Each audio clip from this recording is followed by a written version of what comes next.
ನಮಸ್ತೆ ಎಲ್ಲರಿಗೂ.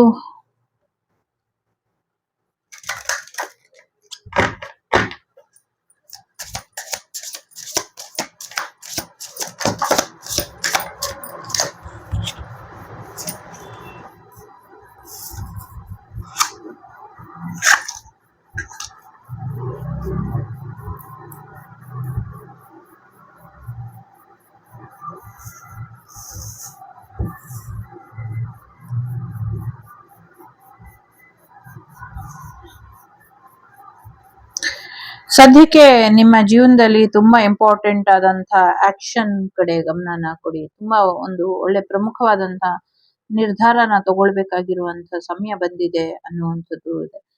ಈಗ ನೀವು ಬೆಳೆಯೋದ್ರ ಕಡೆ ಗಮನನ ಕೊಡ್ಬೇಕು ಅನ್ನುವಂಥದ್ದು ಕೂಡ ಇದೆ. ನೀವು ನಿಮ್ಮಿಂದ ಸಾಧ್ಯ ಆದಷ್ಟು ಇನ್ನೊಬ್ಬರ ಜೀವನಕ್ಕೆ ಒಳ್ಳೇದ್ ಮಾಡ್ತಿದ್ದೀರಾ. ಎಸ್, ಒಳ್ಳೇದಾಗ್ಲಿ. ನಿಮ್ಮ ಜೀವನದ ಕಡೆ ನೀವು ಒಳ್ಳೆಯವರಾಗ್ಬೇಕು. ನೀವು ಒಳ್ಳೆ ರೀತಿಯಲ್ಲಿ ಬೆಳವಣಿಗೆನ ನೋಡ್ಬೇಕು. ನಿಮ್ಮ ಬದಲಾವಣೆನ ನೀವು ಮಾಡ್ಕೊಳ್ಬೇಕು. ಜೊತೆಗೆ ಫೈನಾನ್ಷಿಯಲ್ ವಿಚಾರದಲ್ಲಿ ನೀವು ಹೆಚ್ಚಿನ ಒಂದು ಯಶಸ್ಸನ್ನ ನೋಡ್ಬೇಕು ಅನ್ನುವಂಥದ್ದು ಕೂಡ ಇದೆ. ಫೈನಾನ್ಷಿಯಲ್ ವಿಚಾರಕ್ಕೆ ಸಾಕಷ್ಟು ತೊಂದರೆಗಳನ್ನ ಅನುಭವಿಸ್ತಾ ಇದ್ದೀರಾ. ಈ ಫೈನಾನ್ಷಿಯಲ್ ತೊಂದರೆಗಳಿಂದ ಹೊರಗ್ ಬಂದು ನೀವು ಹೆಚ್ಚಿನ ಒಂದು ಆಕ್ಷನ್ ನ ತಗೊಂಡು ನಿಮ್ಮ ಜೀವನದಲ್ಲಿ ತುಂಬಾ ದುಡ್ಡಿದೆ, ತುಂಬಾ ಪ್ರೀತಿ ಇದೆ. ಸೊ ನೀವು ಬರೀ ಮನಿ ಮೈಂಡೆಡ್ ಆಗ್ಬಿಟ್ಟಿದ್ದೀರಾ. ನನ್ ಜೀವನಕ್ಕೆ ಈಗ ದುಡ್ಡು ಬೇಕು. ಎಸ್, ದುಡ್ಡು ಬೇಕು. ನಿಮ್ಮ ಅವಶ್ಯಕತೆಗಳು ಏನಿದೆ ಅದನ್ನ ಪೂರೈಸ್ಕೊಳ್ಳೋದಕ್ಕೆ ದುಡ್ಡು ಬೇಕು. ಸಮಾಜದಲ್ಲಿ ಬದುಕಬೇಕು ಅಂದ್ರೆ ದುಡ್ಡು ಬೇಕು. ಇವಾಗ ಉಸಿರಾಡೋದಕ್ಕೂ ದುಡ್ಡೇ ಬೇಕಾಗಿರೋದು.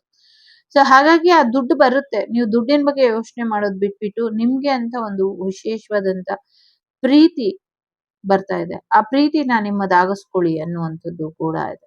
ಸೊ ಎಲ್ಲೋ ಒಂದ್ ಕಡೆ ಒಬ್ರಿಗೆ ಪ್ರೀತಿ ಬೇಕಾಗಿದೆ, ನಿಮ್ಗೆ ದುಡ್ಡು ಬೇಕಾಗಿದೆ. ಸೊ ನಿಮ್ಗೆ ದುಡ್ಡಿಲ್ಲ, ಅವರಿಗೆ ಪ್ರೀತಿ ಇಲ್ಲ. ಸೊ ನೀವು ಅವರಿಗೆ ಪ್ರೀತಿ ಕೊಡಿ, ಅವ್ರು ನಿಮ್ಗೆ ದುಡ್ಡು ಕೊಡಿ. ಈ ತರದ್ದು ಏನೋ ಒಂದು ರಿಲೇಶನ್ಶಿಪ್ ಬರ್ತಿದೆ ಅನ್ನುವಂಥದ್ದು. ಎಸ್ಪೆಷಲಿ ಇದೊಂದು ಫೈನಾನ್ಷಿಯಲ್ ವಿಚಾರಕ್ಕೆ ಇರಬಹುದು, ಲವ್ ವಿಚಾರಕ್ಕೆ ಇರಬಹುದು. ಅಗೇನ್ ಇದು ಸಿಂಗಲ್ಸಿಗೆ ಇರಬಹುದು, ಮತ್ತೆ ಲವರ್ಸಿಗೆ ಇರಬಹುದು, ಅಥವಾ ಮ್ಯಾರಿಡ್ ಪರ್ಸನ್ಗೂ ಕೂಡ ಇರಬಹುದು.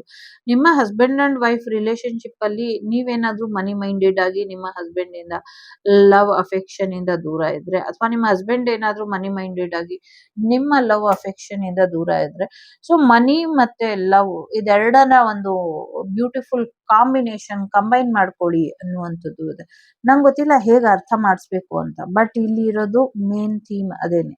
ಸೊ ಹಾಗಾಗಿ ನಿಮ್ಮ ಪೂರ್ವಜರು ಮೇನ್ ಆಗಿ ಹೇಳ್ತಾ ಇರೋದು, ಈಗ ನಿಮ್ಮ ಜೀವನದಲ್ಲಿ ನಿಮ್ಮ ದಾಂಪತ್ಯ ಜೀವನದ ಕಡೆ ಹೆಚ್ಚಿನ ಗಮನನ ಕೊಡಿ ಅನ್ನುವಂಥದ್ದು ಕೂಡ ಇದೆ.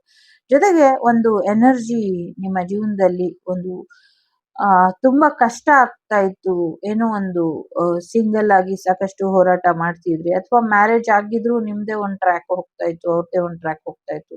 ನೀವಿಬ್ರು ಒಂದು ಕಂಬೈನಿಗೆ ಬರ್ತಾ ಇರ್ಲಿಲ್ಲ, ಅಥವಾ ನೀವಿಬ್ರು ಫಿಸಿಕಲಿ ಕೂಡ ಚೆನ್ನಾಗಿರ್ಲಿಲ್ಲ, ಮೆಂಟಲಿ ಕೂಡ ಚೆನ್ನಾಗಿರ್ಲಿಲ್ಲ, ನಿಮ್ಮಿಬ್ರು ಬಾಂಡಿಂಗ್ ಕೂಡ ಚೆನ್ನಾಗಿರ್ಲಿಲ್ಲ ಅಂದ್ರೆ ಈಗ ಒಂದು ಪ್ರೊಟೆಕ್ಷನ್ ಎನರ್ಜಿ ಹಾಕೊಳ್ಳಿ. ನಿಮ್ಮ ರಿಲೇಶನ್ಶಿಪ್ ಹಾಳಾಗದೆ ಇರೋ ಹಾಗೆ ನೋಡ್ಕೊಳ್ಳಿ ಅನ್ನುವಂಥದ್ದು ಕೂಡ ಇದೆ. ಸೊ ಸಿಂಗಲ್ಸಿಗೆ ಕೂಡ ಇದೇ ಎನರ್ಜಿ ಇದೆ. So ready to mingle. ನಿಮ್ಗೆ ಪ್ರೊಫೆಷನಲಿ ಇರ್ಬೋದು, ಏನೋ ಒಂದು ಕೆರಿಯರ್ ಅಲ್ಲಿ ಹೆಸರು ಮಾಡ್ಬೇಕು, ಆಮೇಲೆ ನಾನು ಮ್ಯಾರೇಜ್ ಆಗ್ಬೇಕು ಅಂತಿದ್ರೆ ಈಗ ಬರುವಂತ ಒಂದು ಅವಕಾಶ ಏನಿದೆ ಇದನ್ನ ಒಪ್ಕೊಂಡು ಮ್ಯಾರೇಜ್ ಆಗಿ ಅನ್ನುವಂಥದ್ದು ಕೂಡ ಇದೆ. ನಿಮ್ಗೆ ಇಷ್ಟ ಇದ್ರೆ ಇದನ್ನ ಮ್ಯಾರೇಜ್ ಆಗಿ, ಇಲ್ಲ ಅಂದ್ರೆ ನ್ಯೂ ಪರ್ಸನ್ ಬರ್ತಾರೆ, ಅವ್ರನ್ನ ಮ್ಯಾರೇಜ್ ಆಗಿ. ಒಟ್ನಲ್ಲಿ ಈಗ ಕೆರಿಯರ್ಗಿಂತ ಹೆಚ್ಚಾಗಿ ಕೆರಿಯರ್ ಮತ್ತೆ ನಿಮ್ಮ ಲವ್ ಲೈಫ್ ಎರಡು ಜೊತೆ ಜೊತೆಯಾಗಿ ತಗೊಂಡು ಹೋಗ್ಬೇಕು ನೀವು. ಅದಕ್ಕಾಗಿ ಈ ಒಂದು ಸಂದೇಶ ಬಂದಿದೆ. ಈಗ ನಿಮ್ಮನ್ನ ನೀವು ರಕ್ಷಿಸ್ಕೊಳ್ಳಿ, ನಿಮ್ಮ ಪ್ರೀತಿನ ಉಳಿಸ್ಕೊಳ್ಳಿ, ನಿಮ್ಮ ಫೈನಾನ್ಷಿಯಲ್ ವಿಚಾರನ ಹೆಚ್ಚು ಗಮನನ ಕೊಡಿ ಅನ್ನುವಂಥದ್ದು ಕೂಡ ಇದೆ. ಹೆಚ್ಚು ತಲೆಗೆಡ್ಸ್ಕೊಳ್ಬೇಕಾದಂತ ಅಗತ್ಯ ಇಲ್ಲ. ಎಲ್ಲೋ ಒಂದ್ ಕಡೆ ನೀವು ಥಿಂಕಿಂಗೇ ರಾಂಗ್ ಆಗಿ ಮಾಡ್ತಿದ್ದೀರಾ. ನಿಮ್ಮ ಆಲೋಚನೆಗಳೇ ನಿಮ್ಗೆ ಸರಿಯಾದ ರೀತಿಲಿ ಹೋಗ್ತಾ ಇಲ್ಲ. ಹಾಗಾಗಿ ಸರಿಯಾದ ರೀತಿಲಿ ಆಲೋಚನೆನ ಮಾಡಿ ಅನ್ನುವಂಥದ್ದು ಕೂಡ ಇದೆ. ಸೊ ನೀವು ಒಂಟಿ ಅಂತ ಫೀಲ್ ಮಾಡ್ತಿದ್ದೀರಾ, ಯಾರು ನಂಗೆ ಸಪೋರ್ಟ್ ಇಲ್ಲ ಅನ್ನುವಂತ ಫೀಲಿಂಗ್ ಅಲ್ಲಿ ಇದ್ದೀರಾ. ಸೊ ನೀವು ಸಪೋರ್ಟಿವ್ ಆಗಿ ಸಪೋರ್ಟಿವ್ ಆಗಿ ಇಲ್ಲ ಅಂತ ಯಾಕೆ ಅನ್ಕೊಳ್ತೀರಾ? ಏಂಜಲ್ಸ್ ಎಲ್ಲ ನಿಮ್ ಜೊತೆ ಇದ್ದಾರೆ. ನೀವ್ ಯಾವತ್ತೂ ಒಂಟಿ ಅಲ್ಲ. ಎಸ್ ಅಫ್ಕೋರ್ಸ್ ನೆಗೆಟಿವಿಟಿ ಆಗಿದೆ, ನೆಗೆಟಿವ್ ಎನರ್ಜೀಸ್ ನಿಮ್ಮನ್ನ ಟ್ರಾಪ್ ಮಾಡಿದೆ, ನಿಮ್ಮ ಏಂಜಲ್ ನ ನೆಗೆಟಿವ್ ಎನರ್ಜೀಸ್ ಟ್ರಾಪ್ ಮಾಡಿದೆ, ಅದರಿಂದ ಹೊರಗೆ ಬರ್ತಾರೆ ಅವರು. ಅವ್ರಿಗೆ ಗೊತ್ತಿದೆ ಇಂಥವ್ರನ್ನೆಲ್ಲ ಸದೆ ಬಡಿಯಕ್ಕೆ ಅಥವಾ ಇಂಥ ನೆಗೆಟಿವಿಟಿನೆಲ್ಲ ರಕ್ಷಣೆ ಮಾಡೋದಕ್ಕೆ ಅವ್ರು ಬಂದಿರೋದು ಅಂದ್ಮೇಲೆ ಅವ್ರನ್ನ ಟ್ರಾಪ್ ಮಾಡ್ತಾರೆ ಅಂತ ಅವ್ರಿಗೆ ಗೊತ್ತಿರೋದಿಲ್ವಾ? ಸೊ ಗೊತ್ತಿರೋದ್ರಿಂದ ಅವರು ಅದನ್ನ ಒಂದು ಅವ್ರನ್ನ ಹೇಗ್ ಪ್ರೊಟೆಕ್ಟ್ ಮಾಡ್ಕೊಳ್ಳೋದು ಅಂತ ಗೊತ್ತಿರೋದ್ರಿಂದ ಅವ್ರು ಪ್ರೊಟೆಕ್ಟ್ ಮಾಡ್ಕೊಂಡು ಅವ್ರು ನಿಮ್ಮನ್ನು ಕೂಡ ಪ್ರೊಟೆಕ್ಟ್ ಮಾಡ್ತಾರೆ ಅನ್ನುವಂಥದ್ದು ಕೂಡ ಇದೆ. ಎಲ್ಲೋ ಒಂದ್ ಕಡೆ ನಿಮ್ಮ ಭಾವನೆಗಳನ್ನ ನೀವು ತುಂಬಾ ಮಾಡ್ತೀರಾ ಅನ್ನುವಂಥದ್ದು ಇದೆ. ತಡೆ ಹಿಡಿತೀರಾ. ನಿಮ್ ಮನ್ಸು ನಿಮ್ಗೇನಾದ್ರೂ ಹೇಳಿದ್ರೆ ನಿಮ್ ಮನ್ಸಿನ ಮಾತು ಕೇಳೋದೇ ಇಲ್ಲ. ನಿಮ್ ಮನ್ಸು ಒಂದ್ ಒಳ್ಳೆ ಕಾಫಿ ಕುಡಿಯೋಣ ಅಂದ್ರೆ ಏಯ್ ಬೇಡ ಸುಮ್ನೆ ಕೂತ್ಕೋ ಅಂತ ನಿಮ್ ಮನ್ಸಿಗೆ ಹೇಳ್ತಾ ಇರ್ತೀರಾ. ಅದೇ ಬೇರೆ ವಿಚಾರಕ್ಕೆ ಹೇಳೋದಿಲ್ಲ. ಆದ್ರೆ ನಿಮ್ ಮನ್ಸು ಒಂಚೂರು ಒಳ್ಳೇದ್ ತಿನ್ನೋಣ ಅಂದ್ರೆ ಬೇಡ ಸುಮ್ನೆ ಇರು ಅಂತೀರಾ. ಒಂಚೂರು ನಗು ಅಂದ್ರೆ ಹಿಹಿ ಬೇಡ ಸುಮ್ನೆ ಇರು ಅಂತೀರಾ. ಒಂಚೂರು ಅಳು ಅಂದ್ರೆ ಬೇಡ ಸುಮ್ನೆ ಇರು ಅಂತೀರಾ. ಸೊ ನಿಮ್ಮ ಭಾವನೆಗಳನ್ನ ಕಟ್ಟಿಟ್ಟಿ ಹಿಡ್ದಿಟ್ಟಿ ಏನ್ ಮಾಡ್ತಿದೀರಾ? ನೀವು ನೀವಾಗಿ ಇರೋದನ್ನ ಮರ್ತ್ ಬಿಟ್ಟಿದೀರಾ. ಸೊ ನೀವು ನೀವಾಗಿರಿ, ಎಂಜಾಯ್ ಮಾಡಿ ನಿಮ್ಮ ಲೈಫ್ನ. ನಿಮ್ಮ ಸೆಲ್ಫ್ ಲವ್ ಕಡೆ ಹೆಚ್ಚಿನ ಗಮನನ ಕೊಡಿ ಅನ್ನುವಂಥದ್ದು ಕೂಡ ಇದೆ. ಜೊತೆಗೆ ಟೇಕ್ ಚಾರ್ಜ್. ನಿಮ್ಮ ದೇವರು ನಿಮ್ಗೆ ಸಹಾಯ ಮಾಡ್ತಾ ಇಲ್ಲ, ದೇವರು ಸುಮ್ನೆ ಕೂತಿದ್ದಾನೆ ಎಲ್ಲಾನು ನೋಡ್ಕೊಂಡು ಅಂತ ನೀವು ಯೋಚನೆ ಮಾಡ್ತಿದ್ದೀರಾ. ಇಲ್ಲ, ದೇವರು ನಿಮ್ಗೆ ಪ್ರೀತಿಯ ಅನುಭವ ಆಗ್ಲಿ ಅಂತ ಕಾಯ್ತಿದ್ದಾನೆ. ದೇವರಿಗೆ ನೀವು ಅಂದ್ರೆ ತುಂಬಾ ಇಷ್ಟ. ಯಾಕೆಂದ್ರೆ ನೀವು ದೇವ್ರನ್ನ ತುಂಬಾ ಇಷ್ಟ ಪಡ್ತೀರ. ಸೊ ಹಾಗಾಗಿ ಭಗವಂತ ನಿಮ್ ಜೀವನದಲ್ಲಿ ಇದ್ದಾನೆ, ನಿಮ್ಗೆ ಹೆಚ್ಚಿನ ಒಂದು ಯಶಸ್ಸು ಕೊಡ್ಬೇಕು ಅಂತ ಕಾಯ್ತಿದ್ದಾನೆ. ಜೊತೆಗೆ ನಿಮ್ಮ ಒಂದು ಪೂರ್ವಜರು, ನಿಮ್ಮ ಪಿತೃದೇವತೆಗಳು ಮಾಡಿರೋ ತಪ್ಪುಗಳು, ನಿಮ್ಮ ಪಿತೃದೇವತೆಗಳು ಮಾಡಿರೋ ಕರ್ಮಗಳು, ಅವರು ಕೊಂದಿರುವಂತ ಪ್ರಾಣಿಗಳು ಅಥವಾ ಅವರ ಒಂದಷ್ಟು ನೆಗೆಟಿವಿಟಿ, ಎಲ್ರಿಗೂ ಅಲ್ಲ ಕೆಲವರಿಗೆ, ಸೊ ಅದು ನಿಮ್ಮನ್ನ ಈ ಜನ್ಮದಲ್ಲಿ ಕಾಡ್ತಾ ಇದೆ. ಸೊ ಅದನ್ನ ನೀವು ಬ್ರೇಕ್ ಮಾಡಿ ಹೊಸ ಜೀವನದಲ್ಲಿ ನಿಮಗೆ ಬೇಕಾದಂತ ರೀತಿಲಿ ನೀವು ಬದುಕೋದ್ರ ಜೊತೆಗೆ ಮುಂದಿನ ಜನಾಂಗಕ್ಕೂ ಕೂಡ ನೀವು ಈ ಒಂದು ಹೊಸತನದ ಹಾದಿನ ತೋರಿಸ್ಕೊಡ್ಬೇಕು. ಎಸ್ಪೆಷಲಿ ಜೀವನನ ಸೀರಿಯಸ್ ಆಗಿ ತಗೊಳ್ದಿರಾ ಸಂತೋಷವಾಗಿ ಲೈಟ್ ಹಾರ್ಟ್ ಆಗಿ ತಗೊಳ್ಬೇಕು. ಅವಾಗ ಏನೇ ಸಮಸ್ಯೆ ಬಂದ್ರು ನಗ್ನಗ್ತಾ ಎದುರಿಸುವಂತ ಮನಸ್ಥೈರ್ಯ ಬರುತ್ತೆ. ಮತ್ತೆ ಏನೇ ಸಮಸ್ಯೆ ಬಂದ್ರು ಅಪ್ಪ ತುಂಬಾ ನಗ್ತಾ ಇರ್ತಾರೆ, ತುಂಬಾ ಬೇಜಾರಲ್ಲಿ ಇರ್ತಾರೆ, ಇವ್ರ ಸವಾಸ ಬೇಡ ಅಂತ ಹೋಗುತ್ತೆ. ಸೊ ಹಾಗಾಗಿ ನೀವು ನಿಮ್ಮನ್ನ ಬದಲಾಯಿಸ್ಕೊಳ್ಳಿ ಅನ್ನುವಂಥದ್ದು ಇದೆ. ಜೊತೆಗೆ ಒಂದು ನ್ಯೂ ಬಿಗಿನಿಂಗ್ ಬರ್ತಾ ಇದೆ, ಒಂದು ಪುನರ್ಜನ್ಮದ ಹಾದಿ ಬರ್ತಾ ಇದೆ ಇಲ್ಲಿ. ರಿಲೀಸ್ ಓಲ್ಡ್ ಅಂಡ್ ರೆಸ್ಟ್ ಅಂತ. ಸೊ ಹಳೆದನ್ನೆಲ್ಲ ಬಿಟ್ಟಾಕಿ ಸ್ವಲ್ಪ ಡಿಟಾಕ್ಸಿಫೈ ಮಾಡ್ಕೊಳ್ಳಿ, ಬಾಡಿ ಮೈಂಡ್ ಸ್ಪಿರಿಟ್ ಅನ್ನ ಡಿಟಾಕ್ಸಿಫೈ ಮಾಡ್ಕೊಂಡು ರಿಲೀಸ್ ಮಾಡ್ಕೊಳ್ಳಿ, ರಿಲ್ಯಾಕ್ಸ್ ಮಾಡ್ಕೊಳ್ಳಿ, ರೆಸ್ಟ್ ಮಾಡಿ. ಒಂದು ನ್ಯೂ ಬಿಗಿನಿಂಗ್ ನಿಮ್ ಲೈಫಲ್ಲಿ ಬರ್ತಿದೆ, ಒಂದು ಚೇಂಜ್ ಬರ್ತಿದೆ, ಅದನ್ನ ಸರಿಪಡಿಸ್ಕೊಳ್ಳಿ ಅನ್ನುವಂಥದ್ದು ಕೂಡ ಇದೆ. So Moon is most important ಅನ್ನುವಂಥದ್ದು ಕೂಡ ಇದೆ.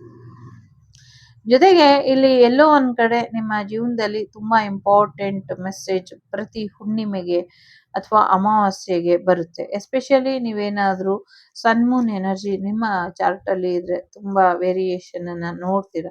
ಸೊ ಹಾಗಾಗಿ ನಿಮ್ಮ ಇಂಟ್ಯೂಟಿವ್ ರೀಡಿಂಗ್ ಅಥವಾ ನಿಮ್ಮ ಇಂಟ್ಯೂಟಿವ್ ಏನ್ ಹೇಳುತ್ತೆ, ಎಸ್ಪೆಷಲಿ ನಂಗೆ ಇಲ್ಲಿ ಎಷ್ಟೊಂದ್ ಜನ ರೀಡರ್ಸ್ ನೋಡ್ತಾ ಇರೋ ತರ ಅನ್ನಿಸ್ತಾ ಇದೆ. ಸೊ ನಿಮ್ಮ ಇಂಟ್ಯೂಟಿವ್ ನ ನೀವು ಇನ್ನೊಬ್ಬರಿಗೆ ಗೈಡೆನ್ಸ್ ಕೊಡೋದಕ್ಕೆ ಬಳಸ್ತೀರಾ, ಎಲ್ಲ ಸರಿ. ಆದ್ರೆ ನಿಮ್ಮ ಲೈಫ್ ಬ್ಯಾಲೆನ್ಸಿಗೆ ಬಂದ್ರೆ ಅದು ಎಲ್ಲಿ ಹೋಗಿದೆ ಅನ್ನುವಂಥದ್ದು ಕೂಡ ಇದೆ.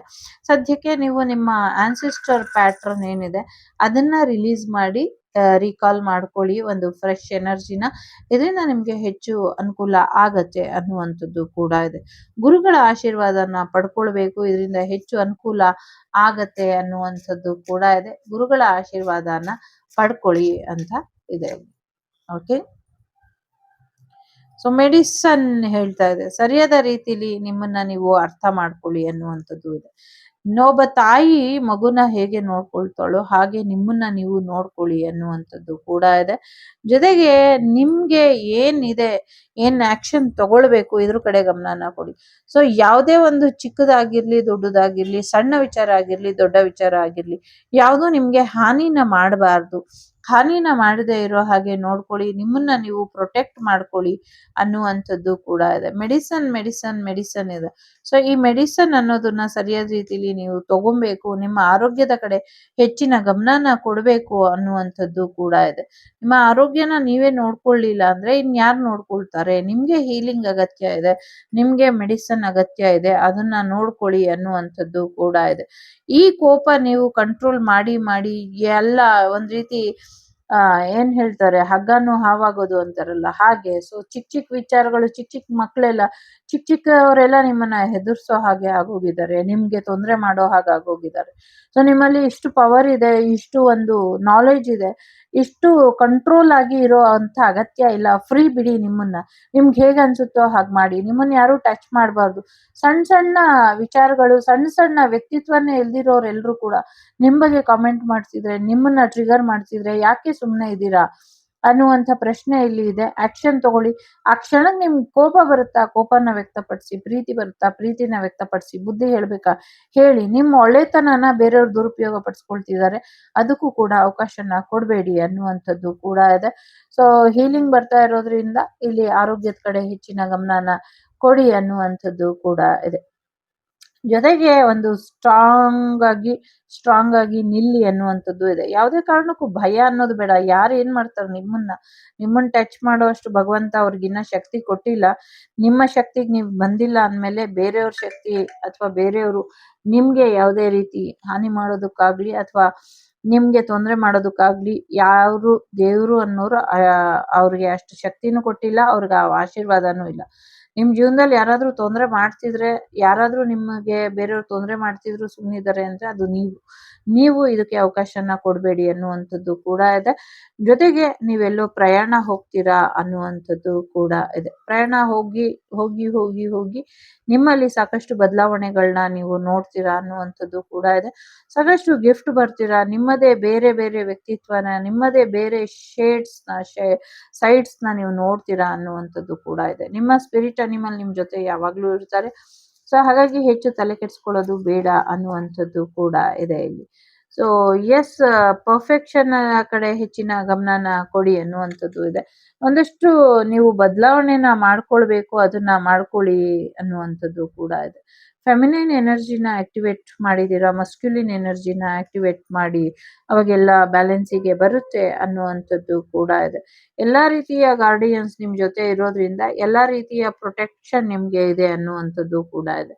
ಖಂಡಿತವಾಗ್ಲೂ ನಿಮ್ಗೆ ಎನರ್ಜಿ ಅಪ್ಡೇಟ್ ಬೇಕು, ನಿಮ್ಗೆ ಪ್ರೊಟೆಕ್ಷನ್ ಬೇಕು, ನೀವು ಬೆಳಿಬೇಕು, ನೀವು ಖುಷಿಯಾಗಿ ಬೆಳಿಬೇಕು ಅನ್ನೋದು ನಿಮ್ಮ ಪೂರ್ವಜರ ಆಸೆ ಇದೆ. ಸೊ ಹಾಗಾಗಿ ಖುಷಿಯಾಗಿ ನೀವು ಬೆಳೀರಿ ಅನ್ನುವಂಥದ್ದು ಕೂಡ ಇದೆ ಇಲ್ಲಿ. So end of the reading ಕೂಡ ಅದೇ ಹೇಳ್ತಾ ಇದೆ. So arrow surrender yourself with protective energy. So protective ಎನರ್ಜಿಗೆ ಬನ್ನಿ ಅನ್ನುವಂಥದ್ದು. ಯಾರು ಏನೇ ಮಾಡಿದ್ರು ನಿಮ್ಗೆ ತೊಂದರೆ ಮಾಡಕ್ ಆಗಬಾರ್ದು ಅವರು, ಅದ್ರ ಕಡೆ ನೀವು ಬನ್ನಿ, ಅದ್ರ ಕಡೆ ಗಮನನ ಕೊಡಿ, ನಿಮ್ಮ ಎನರ್ಜಿನ ಶಿಫ್ಟ್ ಮಾಡ್ಕೊಳ್ಳಿ, ಅಪ್ಗ್ರೇಡ್ ಮಾಡ್ಕೊಳ್ಳಿ ಅನ್ನುವಂಥದ್ದು ಇದೆ. ಸೆಟ್ ಯುವರ್ ಸೈಟ್ ಹೈಯರ್ ಅಂತ ಹೇಳ್ತಾ ಇದೆ. ಹೈಯರ್ ಸೆಲ್ಫಿಗೆ ನಿಮ್ಮನ್ನ ನೀವು ಕನೆಕ್ಟ್ ಮಾಡ್ಕೊಳ್ಳಿ ಅನ್ನುವಂಥದ್ದು ಕೂಡ ಇದೆ. ನ್ಯೂ ಬಿಗಿನಿಂಗ್ ಬರ್ತಾ ಇದೆ. ಸೊ ಸಾಕಷ್ಟು ನೀವು ಮಾಡಿರುವಂತ ಒಳ್ಳೆ ಕೆಲಸಗಳು ನಿಮ್ಗೆ ಫಲನ ಕೊಡುತ್ತೆ. ಒಳ್ಳೆ ಕೆಲಸ ಮಾಡ್ತೀವೋ ಇಲ್ವೋ, ಕೆಲವು ಸತಿ ಒಳ್ಳೆ ಉದ್ದೇಶಗಳು, ಒಳ್ಳೆ ಮಾರ್ಗದರ್ಶನ ಇನ್ನೊಬ್ರಿಗೆ ತೋರಿಸ್ಬೇಕು ಅನ್ನುವಂಥ ಮನಸ್ಥಿತಿನೇ ನಮ್ಗೆ ಹೆಚ್ಚಿನ ಒಳಿತನ್ನ ಮಾಡುತ್ತೆ ಅನ್ನುವಂಥದ್ದು ಇದೆ. ಸೊ ಹೆಚ್ಚಿನ ಗಮನ ನಿಮ್ಮ ಕೆರಿಯರ್ ಮತ್ತೆ ಲವ್ ಲೈಫ್ ಅನ್ನ ಕಂಬೈನ್ ಮಾಡಿ ನಿಮ್ಮ ಲೈಫ್ ಅನ್ನ ಗ್ರೋತ್ ಮಾಡೋದ್ರ ಕಡೆ, ನಿಮ್ಮನ್ನ ನೀವು ಪ್ರೊಟೆಕ್ಟಿವ್ ಎನರ್ಜಿಗೆ ಹಾಕೊಳ್ಳೋದ್ರ ಕಡೆ, ನಿಮ್ಮನ್ನ ನೀವು ಪ್ರೊಟೆಕ್ಟ್ ಮಾಡ್ಕೊಳ್ಳೋದ್ರ ಕಡೆ, ನಿಮ್ಮ ಸೆಲ್ಫ್ ಗ್ರೋತ್ ಕಡೆ ಹೆಚ್ಚಿನ ಗಮನನ ಕೊಡಿ ಅನ್ನುವಂಥದ್ದು ಇದೆ. ನಿಮ್ಗೆ ಹೀಲಿಂಗ್ ಅಗತ್ಯ, ಔಷಧಿಯ ಅಗತ್ಯ ಇದೆ, ಅದನ್ನ ಕೂಡ ಮಾಡ್ಕೊಳ್ಳಿ, ಇದರಿಂದ ಹೆಚ್ಚಿನ ಅನುಕೂಲ ಆಗತ್ತೆ ಅನ್ನುವಂಥದ್ದು ಇದೆ. ಇದಿಷ್ಟು ನಿಮ್ಗೆ ಬಂದಂತ ಮಾಹಿತಿ. ಇಷ್ಟ ಆದ್ರೆ like, share and subscribe Vagdevi Kannada channel. ನಾನು ನಿಮ್ಮ ಅಭಿಮಾನಿ ಕಮಲಾಕ್ಷಿ. ಸಿಗ್ತೀವಿ ಮುಂದಿನ ವಿಡಿಯೋಲಿ. ಅಲ್ಲಿವರೆಗೂ ಟೇಕ್ ಕೇರ್, ಬಾಯ್, ನಮಸ್ತೆ. ಲೋಕ ಸಮಸ್ತ ಸುಖಿನೋ ಭವಂತು, ಸಮಸ್ತ ಸನ್ಮಂಗಳಾನಿ ಭವಂತು, ಧರ್ಮೋ ರಕ್ಷತಿ ರಕ್ಷಿತಃ. ಎಲ್ಲರಿಗೂ ಒಳ್ಳೆಯದಾಗಲಿ.